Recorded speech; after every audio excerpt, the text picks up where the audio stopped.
So hey guys, welcome back in a new video. तो guys, आज की हम इस वीडियो में बात करने वाले हैं बी फार्म थर्ड सेमेस्टर के इंट्रोडक्शन के बारे में। ठीक है। तो जैसे कि आपके अभी सेकंड सेमेस्टर के एग्ज़ाम ख़त्म हो चुके हैं, तो आप थर्ड सेमेस्टर में आ चुके हो, तो आपको नॉलेज होनी चाहिए थर्ड सेमेस्टर की कि कितने सब्जेक्ट्स हैं, क्या पढ़ना है, कितने यूनिट हैं, यूनिट के अंदर भी क्या पढ़ना है। ठीक है। तो आज की वीडियो में आपको सब्जेक्ट्स के बारे में नॉलेज मिल जाएगी। सबकी एक मतलब 5-5 यूनिट होती हैं, सबको आपको पता ही है, बट यूनिटों में पढ़ना क्या है आपको उसका भी नॉलेज हो जाएगा। ठीक है। तो वीडियो में बने रहें। आज की पूरे वीडियो में थर्ड सेम का इंट्रोडक्शन होगा, पूरा समझ आ जाएगा क्या पढ़ना है, कैसे पढ़ना है। ठीक है। तो शुरू करते हैं। देखिए, देयर आर 8 सब्जेक्ट, यानी कि इस सेम में आपकी 8 सब्जेक्ट हैं टोटल। ठीक है। थ्योरी प्लस प्रैक्टिकल दोनों 8 सब्जेक्ट है, और एक एक्स्ट्रा सब्जेक्ट आती है आपकी। ठीक है। Add one extra subject is added is some university, यानी कि कुछ यूनिवर्सिटीज़ ऐसी होती हैं जो हमारी एक सब्जेक्ट ऐड करती हैं। जैसे ए की टी यू होगी। ठीक है। ए की टी यू में हमारी एक सब्जेक्ट लगती है ह्यूमन वैल्यूज़। आगे मैं बताऊंगा इसके बारे में। ह्यूमन वैल्यूज़ ये एक प्रोफेशनल कोर्स है, तो इसमें प्रोफेशनल हमको वैल्यूज़ कुछ सीखनी पड़ती हैं। ठीक है। तो जितने भी ए के टी यू कोर्स कंडक्ट कराती है, जैसे BA, BSc, BCA जो भी कोर्स है एट ऑल, उसमें हमको HB यानी कि ह्यूमन वैल्यू पढ़ना पड़ता है। अब से 2-3 साल पहले से लागू हो चुका है रूल। तो ह्यूमन वैल्यूज़ आपको पढ़ना ही पड़ेगा, आप कोई से भी कोर्स में हो यूनिवर्सिटी के, AKT यूनिवर्सिटी के। ठीक है। एंड दूसरी किसी भी यूनिवर्सिटी के लिए वेरी करता है कि अगर आपकी में होगा या नहीं होगा, बट AKTU के में कन्फर्म है, होगा ये सब्जेक्ट। ठीक है। तो हम बात करते हैं पहले थ्योरी सब्जेक्ट्स की। ठीक है। तो आपके थ्योरी हैं 4 सब्जेक्ट। पहले आती है आपकी फार्मास्यूटिकल ऑर्गेनिक केमिस्ट्री 2। तो ऑर्गेनिक केमिस्ट्री 1 आप सेकंड सेम में पढ़े थे, इसका ही सेकंड पार्ट आ जाएगा अब इसमें। ठीक है। एंड सेकंड आती है फिजिकल फार्मास्यूटिक्स आपने फर्स्ट सेम वाली पढ़ी थी ना, उसका ही ब्रीफ में कर दिया है फिजिकल फार्मास्यूटिक्स। ठीक है। नेक्स्ट सब्जेक्ट आ जाता है आपका फार्मास्यूटिकल इंजीनियरिंग। तो इंजीनियरिंग वर्ड से आप कुछ समझ रहे होगे, जैसे कि कुछ इंजीनियरिंग मशीन टाइप। तो जनरली इसमें आपको मशीन्स के बारे में पढ़ना है, जो हमारी टैबलेट कैप्सूल इनके बनाने में हमारी मशीन जो यूज़ होती है ना, उनके प्रोसेस को पढ़ना है। ठीक है। ये सब्जेक्ट आपके इसमें नया ऐड हुआ है। ओके। फोर्थ है फार्मास्यूटिकल माइक्रोबायोलॉजी, यानी कि माइक्रो जो हमारे माइक्रो ऑर्गेनिज्म होते हैं उनकी बायोलॉजी पढ़नी है हमको, जैसे बैक्टीरिया हो गया, वायरस हो गया, फंगी हो गया, इनके बारे में डीप स्टडी करनी है इस सब्जेक्ट में। ओके। ये दोनों आपके इस सेमेस्टर में नए आए हैं, ये दोनों आप पिछले पढ़ चुके हो, उसका ही ब्रीफ में पार्ट है। एंड इन चारों के ही आपके प्रैक्टिकल होंगे। ठीक है। तो हो गए 4 + 4 8, 4 थ्योरी 4 प्रैक्टिकल, तो 8 सब्जेक्ट हो गए टोटल। एंड एक सब्जेक्ट आ जाता है आपका, फिफ्थ सब्जेक्ट होगा आपका, ये थ्योरी बेस होगा पूरा थ्योरी। एंड गाइस मैं बता दूं आपको, ये जितने भी थ्योरी सब्जेक्ट हैं इसके 75 नंबर का पेपर होगा। ठीक है। 25 नंबर आपके इंटरनल जाएंगे। ओके। और चारों का प्रैक्टिकल होगा, ये बात ध्यान रखना। ठीक है। बट ये जो यूनिवर्सल सब्जेक्ट है, universal human values and professional ethics, ये आपके 100 नंबर का पेपर होगा इसका। अब वो भी एक्सटर्नल पेपर होगा, ये बात ध्यान रखना, एक्सटर्नल पेपर 100 नंबर का। ओके। इसका कोई प्रैक्टिकल नहीं होगा। ठीक है। तो गाइस अब बात करते हैं, एक एक करके सारी सब्जेक्ट्स का ब्रीफ में इंट्रोडक्शन लेते हैं। ओके। तो हम फर्स्ट बात करते हैं अपनी फार्मास्यूटिकल ऑर्गेनिक केमिस्ट्री 2। ठीक है। तो इसमें सब में 5 यूनिट आपको पता ही है, बताने की जरूरत नहीं है, आप 2 सेमेस्टर आप पढ़ चुके हो। तो यूनिट 1 में आता है आपका बेंजीन एंड इट्स डेरिवेटिव। तो गाइस जैसे आपने सेकंड सेम में पढ़ा है, आपने एलिफेटिक कंपाउंड पढ़े हैं, जो मतलब लॉन्ग चेन रहते हैं, जैसे C ये लॉन्ग चेन कंपाउंड है, तो एलिफेटिक हो गई है। बट आप इस थर्ड सेम में पढ़ोगे एरोमेटिक, सॉरी। ठीक है। एरोमेटिक यानी कि बेंजीन एंड इसके डेरिवेटिव कुछ वो पढ़ोगे आप इसमें। तो यूनिट 1 में आप जनरली पढ़ोगे सिर्फ बेंजीन के बारे में, पूरा टोटल बेंजीन के बारे में, और इसके कुछ डेरिवेटिव्स होते हैं उनके बारे में। फिर यूनिट 2 में आ जाते हैं आपके 3 chapter, phenol, aromatic amine, aromatic acid. तीनों के बारे में पढ़ना, थोड़ा method of preparation, properties, chemical reaction, uses, बस इतना तीनों के बारे में पढ़ लेना बहुत है। यूनिट 3 आती है आपकी फैट एंड ऑयल्स। यूनिट 3 में आप फैट एंड ऑयल्स के बारे में पढ़ोगे, इनकी कुछ रिएक्शंस होते हैं, जैसे हाइड्रोलाइसिस हो गई, हाइड्रोजिनेशन हो गई, रिडक्शन हो गया, फैट एंड ऑयल्स के बारे में ही पढ़ोगे। फैट एंड ऑयल क्या होते हैं आपके लिपिड। ठीक है। एंड इसकी हमारे कुछ जो हमारे एसिड जैसे घी भी हो गए जनरली, तो इनके हम आइडेंटिफिकेशन करते हैं, तो उसके लिए हमें कुछ इंडस्ट्री में वैल्यूज़ दी हुई हैं, जैसे एसिड वैल्यू, आयोडीन वैल्यू, तो उस वैल्यूज़ को भी हम इसी में पढ़ेंगे। ओके। यूनिट 3 में। एंड यूनिट 4 आ जाती है आपकी पॉलीन्यूक्लियर हाइड्रोकार्बन। तो पॉली का मीन्स होता है मैनी, मतलब बहुत सारे, और न्यूक्लियर यानी कि न्यूक्लियस, ये न्यूक्लियस।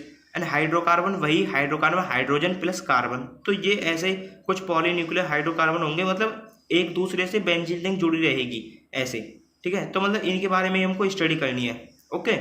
एंड यूनिट 5 आपकी last cycloalkane. Cycloalkane क्या होगा, एल्केन तो आपके वही हो गए C single bond C alkane, but cycloalkane आ गया, तो साइक्लो एल्केन यानी कि सी सी सी ऐसे, तो ये होगा साइक्लोप्रोपेन। ऐसे कुछ साइक्लो एल्केन्स दे रखे हैं, उनके बारे में हमको डीप स्टडी करना है, ओके। जब बात करते हैं अपनी next subject physical pharmaceutics first के बारे में, ठीक है। तो यूनिट 1 आ जाती है इसकी। यूनिट 1 में आपको पढ़ना है सॉल्युबिलिटी ऑफ ड्रग। तो फार्मास्यूटिक्स आपने पढ़ा होगा ना, फर्स्ट समय इमल्सन सस्पेंशन पढ़े हैं, तो हमको वही इसकी कुछ केमिकल प्रॉपर्टी फिजियोकेमिकल प्रॉपर्टीज पढ़नी है, किसकी, जो हमारी ड्रग्स होती हैं, जैसे सॉल्युबिलिटी हो गई, रिफ्रैक्टिव इंडेक्स हो गया, डाइपोल मूवमेंट हो गया, मतलब कुछ जनरल प्रॉपर्टीज पढ़नी है फिजिकल फार्मास्यूटिक्स, ओके। तो यूनिट 1 में आप पढ़ोगे सॉल्युबिलिटी ऑफ ड्रग। ड्रग मतलब कैसे सॉल्युबल हो रही है, उसकी प्रॉपर्टीज क्या होती हैं, वो आप पढ़ोगे यूनिट 1 में। यूनिट 2 में क्या पढ़ोगे, state and properties of matter and physiochemical properties of drug molecule. तो 2 चैप्टर हैं, ये वाला एंड ये वाला। तो फर्स्ट चैप्टर में पढ़ोगे आप state and properties of matter. Matter आपको पढ़ाई है आपने, सॉलिड लिक्विड गैस, तो इसकी कुछ प्रॉपर्टीज होती हैं वो आप पढ़ोगे इसमें। And physiochemical properties of drug molecule, drug हमें जो हमारी ड्रग रहती है उसकी कुछ फिजियोकेमिकल प्रॉपर्टीज रहती हैं, वो आप पढ़ोगे इसमें, ठीक है। एंड यूनिट 3 में आप पढ़ोगे सिर्फ surface tension and interfacial tension के बारे में। आपने 12th में पढ़ा है सरफेस टेंशन इंटरफेसियल टेंशन, उसके ही थोड़ा ब्रीफ में पढ़ोगे। यूनिट 4 में आप पढ़ोगे complexation and protein binding. Complexation and protein binding हमारे बॉडी में बहुत इंपॉर्टेंट रोल अदा करती हैं, ठीक है।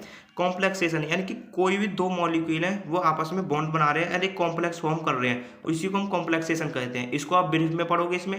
एंड प्रोटीन बाइंडिंग, जब भी हम कोई ड्रग लेते हैं वो हमारे ब्लड में जाके प्रोटीन से बाइंड होती है, जैसे ये ड्रग हो गया प्लस प्रोटीन, तो ड्रग प्रोटीन ये मिलकर ड्रग प्रोटीन कॉम्प्लेक्स बनाती है, ठीक है। तो ड्रग प्रोटीन कॉम्प्लेक्स से ही हमारा जो ड्रग रहती है वो एक्शन शो करती है, ओके, वो आप पढ़ोगे। एंड यूनिट 5 में आप पढ़ोगे पीएच बफर आइसोटोनिक सॉल्यूशन, यही मतलब पीएच बफर यही पढ़ोगे, ओके।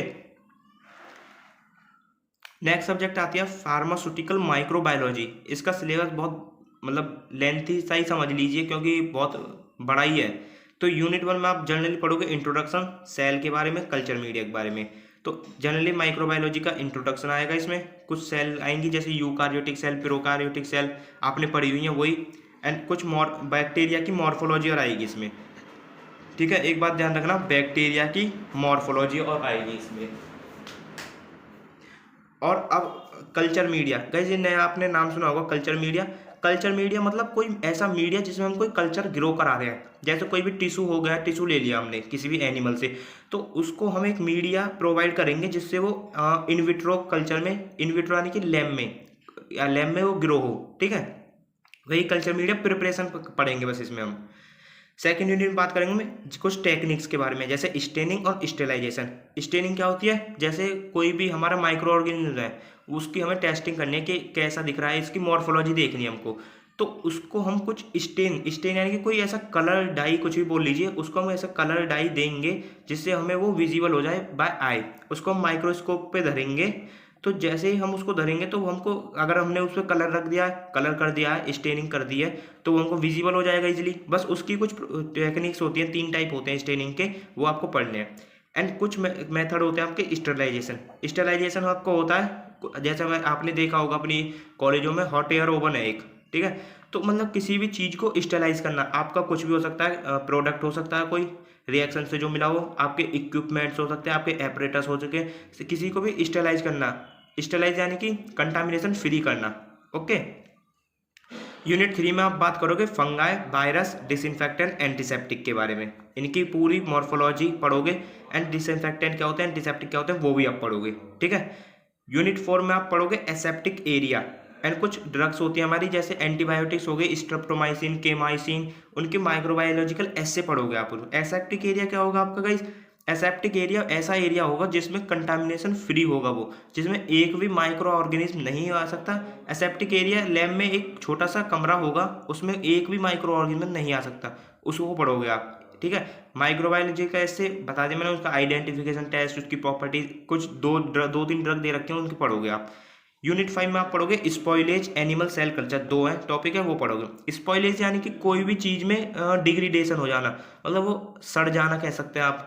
जैसे कोई खाना होता है, एक ज़्यादा ज़्यादा 2 दिन चल सकता है, तीसरे दिन वो सड़ जाता है। स्पॉइलेज किस कारण से हो रही है वही आप पढ़ोगे इसमें। एंड सेकंड आता है एनिमल सेल कल्चर, यानी कि सेल कल्चर मैंने बताया ना, कल्चर मीडिया हम ग्रो कराएंगे किसी भी सेल को, तो यही आप पढ़ोगे एनिमल सेल कल्चर को हम ग्रो कैसे कराएंगे। ओके। एंड अब आ जाती है आपकी चौथी सब्जेक्ट फार्मास्यूटिकल इंजीनियरिंग। तो इंजीनियरिंग आपने मैंने बताया ना, इंजीनियरिंग यानी कुछ मशीन्स के बारे में पढ़ोगे। तो यूनिट 1 में आप पढ़ोगे flow of fluids, size reduction, size separation. तो फ्लो ऑफ फ्लूइड यानी कि फ्लूइड फ्लो कैसे हो रहा है। ओके, बर्नौली थ्योरम के बेस पे होता है, बर्नौली थ्योरम भी आएगी इसमें, वही आपको पढ़ना है इसमें। दूसरा चैप्टर आया था आपका साइज रिडक्शन। साइज रिडक्शन यानी कि किसी भी, जैसे कोई पाउडर है हमारा इतना बड़ा है इसका, तो हम इसके साइज को रिड्यूस किस टेक्निक से कर रहे हैं वो आपको पढ़ना है। ठीक है, इसमें मशीन्स पढ़ोगे आप, जनरली मशीन्स पढ़ोगे। ओके, मशीन्स का आपका principle, working, construction and uses, and उसके एडवांटेज और डिसएडवांटेज। गाइस बहुत ज़्यादा मशीन है, इसमें कंफ्यूज नहीं होना है बिल्कुल भी, मैं आपको पढ़ाऊंगा, बहुत अच्छे से पढ़ाऊंगा। तो साइज रिडक्शन पढ़ोगे एंड साइज सेपरेशन, मतलब कोई भी जैसे दो चीज़ मिली हुई है, ये 3-4 चीज़ मिली हुई है एक साथ, इसके साइज को हम सेपरेशन कैसे करेंगे, इसके मतलब इसको अलग कैसे करेंगे, इसको अलग अलग कैसे करेंगे, वही पढ़ना है आपको। यूनिट 2 में आप पढ़ोगे हीट ट्रांसफर, 3 चैप्टर है, हीट ट्रांसफर, एवापोरेशन, डिस्टिलेशन। तो हीट मतलब एक सोर्स से हम दूसरे सोर्स में हीट कैसे ट्रांसफर कर रहे हैं, वैसी को प्रोसेस को हम पढ़ेंगे हीट ट्रांसफर में। इवापोरेशन यानी कि कोई भी आपको कंसनट्रेटेड सॉल्यूशन रखा है वो इवापोरेट कैसे हो रहा है, उसकी टेक्निक को पढ़ेंगे। एंड डिस्टिलेशन, कोई भी दो सॉल्यूशन मिले हुए हैं, इसको हम डिस्टिल करके अलग अलग कैसे कर रहे हैं A+B में। ठीक है, कुछ मशीन से, वही मशीन के बारे में पढ़ना है। यूनिट 3 में आप पढ़ोगे ड्राइंग एंड मिक्सिंग। ड्राइंग यानी कि कोई भी हमारी कुछ गीली चीज़ है, गीली मतलब पाउडर है कोई गीला, तो उसको हम ड्राई किस टेक्निक से करते हैं उसको आ जाता है ड्राइंग में। एंड मिक्सिंग, कोई भी दो होमोजेनियस सॉल्यूशन है उसको हम एक दूसरे में मिक्स कैसे कर रहे हैं, वही मिक्सिंग। ओके। यूनिट 4 में आ जाता है आपके दो चैप्टर, फिल्ट्रेशन, सेंट्रीफ्यूगेशन। फिल्ट्रेशन मतलब कोई भी चीज़ फिल्टर कैसे कर रहे हो वही आपको बताइए। सेंट्रीफ्यूगेशन वर्क करता है आपका सेंट्रीफ्यूगल फोर्स पे, मतलब कोई भी मिडल में रखा है तो इसके सेंट्रीफ्यूगल हम फोर्स लगाएंगे तो वो सारी चीज़ बीच में इकट्ठी हो जाएगी, इसकी भी मशीन है वो भी पढ़ना है आपको। यूनिट 5 लास्ट आ जाती है आपकी, इसमें पढ़ोगे आप कोई भी जो हमारे प्लांट कंस्ट्रक्शन में, मतलब जैसे हम कोई भी इंडस्ट्री खड़ी करते हैं उसमें हमको क्या क्या मटेरियल यूज़ होता है। ओके, मटेरियल्स के बारे में ही पढ़ोगे आप जनरली। अब कोरोजन यानी कि जंग लगना, कोरोजन के बारे में पढ़ोगे, इसका प्रिवेंशन क्या होता है वो पढ़ोगे। ठीक है, 4 जो आपकी मेन सब्जेक्ट हैं वो आपको मैंने बता दिया क्या पढ़ना है, कैसे पढ़ना है। अब आती है आपकी एक सब्जेक्ट यूनिवर्सल ह्यूमन वैल्यूज़। तो गाइस ये सिंपली सब्जेक्ट ज़्यादा हार्ड नहीं है, बस इसको हार्ड बना देते हैं स्टूडेंट। तो ये इसमें क्या ध्यान रखना है, जो आपकी डेली लाइफ की ह्यूमन वैल्यूज़ होती हैं वही आपको इसमें बतानी है, वही पढ़नी है। जैसे किसी की रेस्पेक्ट करना, जो हमारे ट्रुथ, बिहेवियर, यही सी सब चीज़ आएगी इसमें यूनिवर्सल ह्यूमन वैल्यूज में। मैं आपका इसका सिलेबस दे दूंगा, आप देख लेना।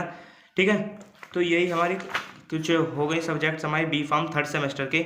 आई होप आपको वीडियो अच्छी लगी होगी एंड आपके नॉलेज में आ गया होगा क्या पढ़ना है, कैसे पढ़ना है। ओके, तो आप कमेंट करके ये बताना आपको हम किस सब्जेक्ट से स्टार्ट करें। ठीक है, कौन सी सब्जेक्ट आपको ज़्यादा टफ लग रही है उससे ही हम स्टार्ट कर देंगे। कमेंट जरूर करना हर एक बच्चा।